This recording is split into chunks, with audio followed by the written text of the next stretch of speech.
Hi friends, this is বানি and welcome to my channel. বন্ধুরা, আজকে আমি তোমাদের জন্য কিছু অ্যাডভান্স স্ট্রাকচার নিয়ে এসেছি, যে স্ট্রাকচারগুলো ব্যবহার করে তোমরা তোমাদের প্রতিদিনের সেন্টেন্সগুলোকে আরেকটু অ্যাডভান্সড করে তুলতে পারো। আর যেগুলোর ব্যবহার সেন্টেন্সে করে খুব সহজেই কিছু বাংলা বাক্যকে তোমরা ইংরেজিতে ট্রান্সলেট করতে পারো। দেখো, প্রায়ই আমরা এই স্ট্রাকচারগুলোর ব্যবহার হতে দেখি। এগুলো কিন্তু প্রত্যেকটা খুবই ইউজফুল, আর ঠিক সেই কারণে এগুলোর সঠিক ব্যবহার তোমাদের জানা দরকার। সেন্টেন্সে এগুলোকে আমরা ঠিক কোন অর্থে ব্যবহার করছি, আমি প্রত্যেকটা স্ট্রাকচারের সাথে এক্সাম্পল দিয়ে তোমাদেরকে বুঝিয়ে দেওয়ার চেষ্টা করব সেন্টেন্সে আমরা এগুলোকে ঠিক কোন অর্থে ব্যবহার করছি, কিভাবে ব্যবহার করছি। তো প্রত্যেকটা স্ট্রাকচারকে খুব মন দিয়ে দেখো। আজকের ভিডিওটা কিন্তু খুবই ইম্পর্টেন্ট, খুবই ফ্রুটফুল হতে চলেছে। তোমরা কোথাও যাবে না, আমার সাথে ভিডিওটা একদম শেষ পর্যন্ত থাকবে। যা যারা নতুন, অর্থাৎ প্রথম আমার ভিডিও দেখছো, তারা প্লিজ চ্যানেলটাকে সাবস্ক্রাইব করে নিও, তাহলে যখনই আমি ভিডিও আপলোড করবো তোমরা নোটিফিকেশন পেয়ে যাবে। তো আর দেরি না করে চলো শুরু করা যাক আজকের ভিডিও। সবার আগে আমরা যে স্ট্রাকচারটা দেখবো সেটা হলো টু পুট ইট ব্লান্টলি। দেখো, সেন্টেন্সে আমরা স্ট্রাকচারটাকে তখনই ব্যবহার করি যখন আমরা অর্থ করতে চাই যে সোজাসুজি বললে বা সোজা কথা বললে বা খোলাখুলি বললে পরের সেন্টেন্সটা। আমরা প্রায় বাংলায় বলে থাকি সোজাসুজি বললে সে একজন অলস মানুষ, সোজাসুজি বললে আমার পরিকল্পনাটা কোনো কাজেই লাগলো না। তো এরকম অর্থে আমরা সেন্টেন্সে এই স্ট্রাকচারটা ব্যবহার করতে পারি, এই ফ্রেজটা ব্যবহার করতে পারি। এক্সাম্পল দেখো, সোজাসুজি বললে আমরা তাদেরকে বিশ্বাস করতে পারছি না, বা খোলাখুলি বললে আমরা তাদেরকে বিশ্বাস করতে পারছি না। To put it bluntly, we can't trust them. To put it bluntly, we can't trust them. পরের সেন্টেন্সটা দেখো, সোজাসুজি বললে এটা সময় নষ্ট ছাড়া আর কিছুই না। To put it bluntly, this is nothing but a waste of time. To put it bluntly, this is nothing but a waste of time. যদি আমি বলি সোজাসুজি বললে তোমার পরিকল্পনাটা কাজ করবে না, বা খোলাখুলি বললে তোমার পরিকল্পনাটা কাজ করবে না। To put it bluntly, your plan won't work. To put it bluntly, your plan won't work. যদি আমি বলি সোজাসুজি বললে সে একজন অলস ব্যক্তি। To put it bluntly, he is a lazy person. তো এক্সাম্পলগুলোর মধ্যে দিয়ে আমার মনে হয় তোমরা বুঝতে পারছো সেন্টেন্সে আমরা এই ফ্রেজটাকে কোন অর্থে ব্যবহার করছি। টু পুট ইট ব্লান্টলি কে আমরা সেন্টেন্সে কোন অর্থে ব্যবহার করতে পারি। এবার আমরা দেখব এর পরের স্ট্রাকচারটা। বাংলায় আমরা প্রায় বলে থাকি ওপর থেকে দেখে কোনো কিছু বিচার করো না, তাকে বাইরে থেকে দেখে আমি বিশ্বাস করে নিয়েছিলাম। অর্থাৎ কোনো কিছু যাচাই না করে ওপর থেকে দেখে বা বাইরে থেকে দেখে কোনো কিছু সিদ্ধান্ত নিয়ে নেওয়া, কোনো বিচার করে নেওয়া বা কোনো কিছু বলে দেওয়া। দেখো, এরকম অর্থে আমরা সেন্টেন্স একটা দারুণ ফ্রেজের ব্যবহার করতে পারি। এখানে আমরা ব্যবহার করতে পারি at the face value. At the face value. Example দেখো, বাইরে থেকে দেখে তোমার সবকিছু বিশ্বাস করে নেওয়া উচিত নয়। You shouldn't trust everything at face value. You shouldn't trust everything at face value. দেখো, এখানে আমরা অ্যাট ফেস ভ্যালু বললাম। স্পোকেন ইংলিশে আমরা প্রায়ই দিটাকে স্কিপ করে যাই, অর্থাৎ অ্যাট দ্য ফেস ভ্যালুর জায়গায় অ্যাট ফেস ভ্যালু বলে থাকি। কিন্তু যদি তোমরা অ্যাট দ্য ফেস ভ্যালু বলো তাহলেও কিন্তু সেন্টেন্সটা সঠিক। আরেকটা এক্সাম্পল দেখো, কোনো পরিস্থিতিকে বাইরে থেকে দেখে বিচার করো না। ডোন্ট জাজ a situation at face value.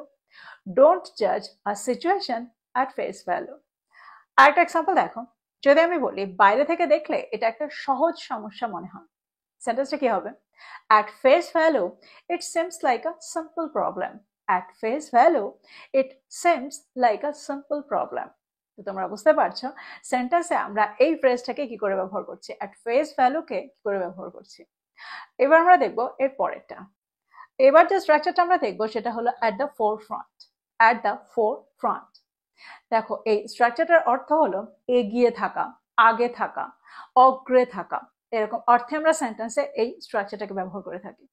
Example দেখো, যদি আমি বলি উন্নতিতে প্রযুক্তি এগিয়ে রয়েছে। Technology is at the four front of development. Technology is at the four front of development. আরেকটা এক্সাম্পল দেখো, দলটি প্রতিযোগিতাটায় এগিয়ে আছে। সেন্টেন্সটা কি হবে? The team is at the forefront of the competition. The team is at the forefront of the competition. এই বিশ্ববিদ্যালয়টি গবেষণার ক্ষেত্রে এগিয়ে রয়েছে। This university is at the forefront of research.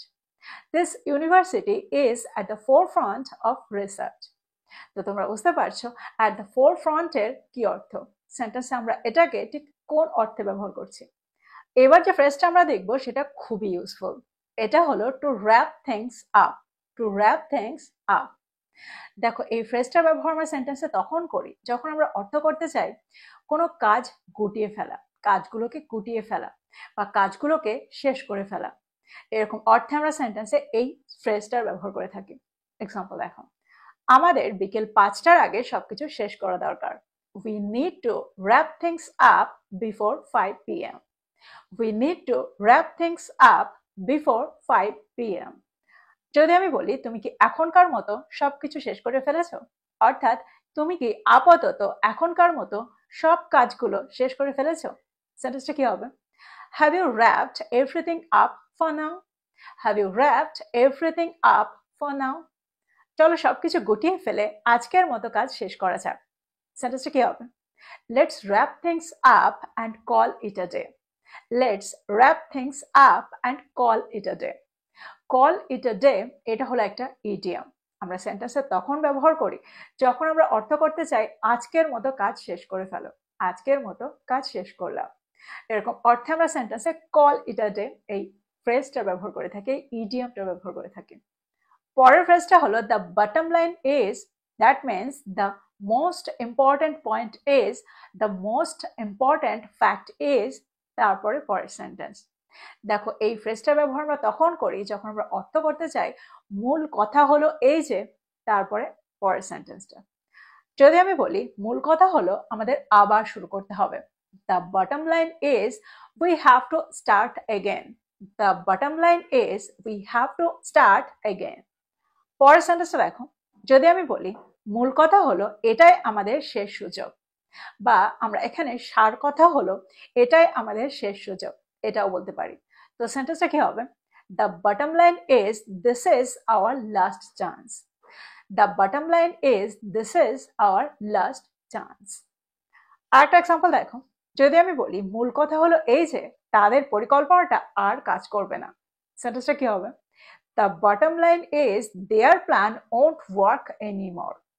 The bottom line is their plan won't work anymore. That means will not work anymore.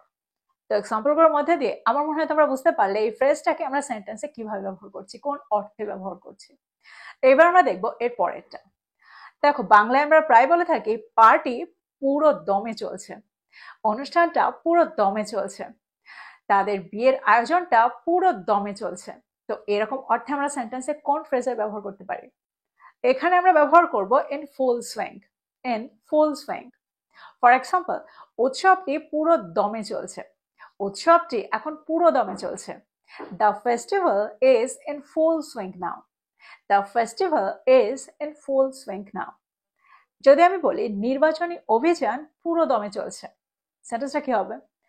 The election campaign is in full swing. The election campaign is in full swing. আরেকটা example দেখো, সংস্কারের কাজ পুরো দমে চলছে। Renovation work is in full swing.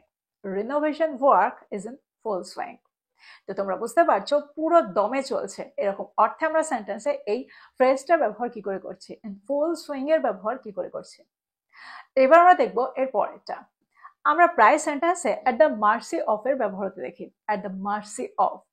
দেখো সেন্টেন্সে আমরা এই ফ্রেজটার ব্যবহার তখন করি যখন আমরা অর্থ করতে চাই কারো দয়ায় থাকা, বা কারো করুণায় থাকা, বা কারো ওপর নির্ভর করে থাকা। এরকম অর্থে আমরা সেন্টেন্সে এই ফ্রেজটা ব্যবহার করে থাকি। এক্সাম্পল দেখো, যদি আমি বলি আমি কারো করুণার ওপর নির্ভর করে থাকতে চাই না, সেন্টেন্সটা কি হবে? I don't want to be at the mercy of anyone. I don't want to be at the mercy of anyone. যদি আমি বলি আমি কারো করুণার ওপর নির্ভর করে বাঁচতে চাই না, তাহলে সেন্টেন্সটা কি হবে? I don't want to live at the mercy of anyone. যদি আমি বলি সে তার বসের করুণার ওপর নির্ভর করেছিল, সেন্টেন্সটা কি হবে? He was at the mercy of his boss. He was at the mercy of his boss. তো তোমরা বুঝতে পারছো at the mercy এই স্ট্রাকচারটার ব্যবহার আমরা কিভাবে করছি, এই ফ্রেজটার ব্যবহার আমরা কিভাবে করছি। At the mercy of someone, at the mercy of something. তো এক্সাম্পলগুলোর মধ্যে দিয়ে আমার মনে হয় তোমরা বুঝতে পারলে সেন্টেন্সে আমরা অ্যাট দ্য মার্সি অফ কে কোন অর্থে ব্যবহার করছি। তো এই ছিল কয়েকটা ইম্পর্ট্যান্ট ইউজফুল ফ্রেজ, যে ফ্রেজগুলোর ব্যবহার আমরা প্রতিদিন করতে পারি।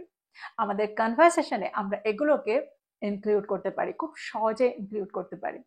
তো প্রত্যেকটা স্ট্রাকচারকে নোট ডাউন করো আর এগুলো দিয়ে প্রচুর সেন্টেন্স তৈরি করো, আর সেগুলোকে তোমাদের প্রতিদিনের কনভারসেশনে ব্যবহার করো, আর খুবই তাড়াতাড়ি এগুলোর সাথে সরগর হয়ে যাও, এগুলোর সাথে ইউজড হয়ে যাও।